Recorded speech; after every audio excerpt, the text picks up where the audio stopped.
সবাইকে নিউজ 24 চ্যানেলের পক্ষ থেকে স্বাগত। সাবস্ক্রাইব করে আমাদের সাথে থাকুন।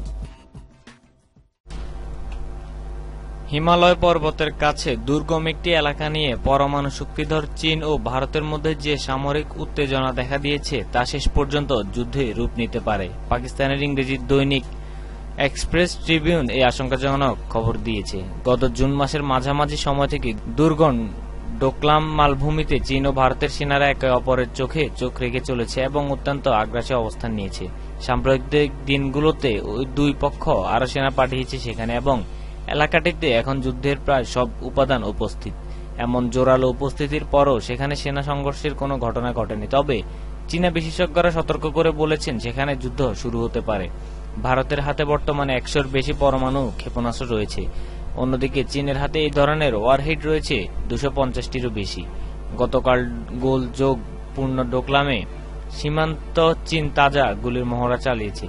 এই মহড়া সব আশঙ্কাকে জোরদার করেছে। এছাড়া নয়াদিল্লিতে চীনের রাষ্ট্রদূত বলেছেন সীমান্তের গোলযোগপূর্ণ এলাকা থেকে ভারতকে নিঃশর্তভাবে তার সেনা সরিয়ে নিতে হবে।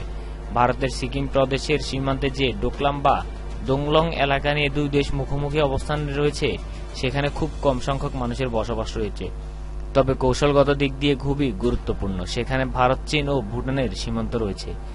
ওই এলাকায় গত মাসে চীন একটি রাস্তা তৈরি করতে গেলে ভারত তাতে বাধা দেয় এবং সেখান থেকে চলমান উত্তেজনা শুরু হয়। চীন বলছে নিজের সীমান্তে তারা রাস্তাটি তৈরির চেষ্টা করেছিল।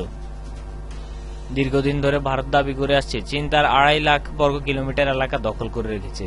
অন্যদিকে চীন বলছে ভারতের দখলে তার 5.5 লাখ বর্গ কিলোমিটার এলাকা রয়েছে।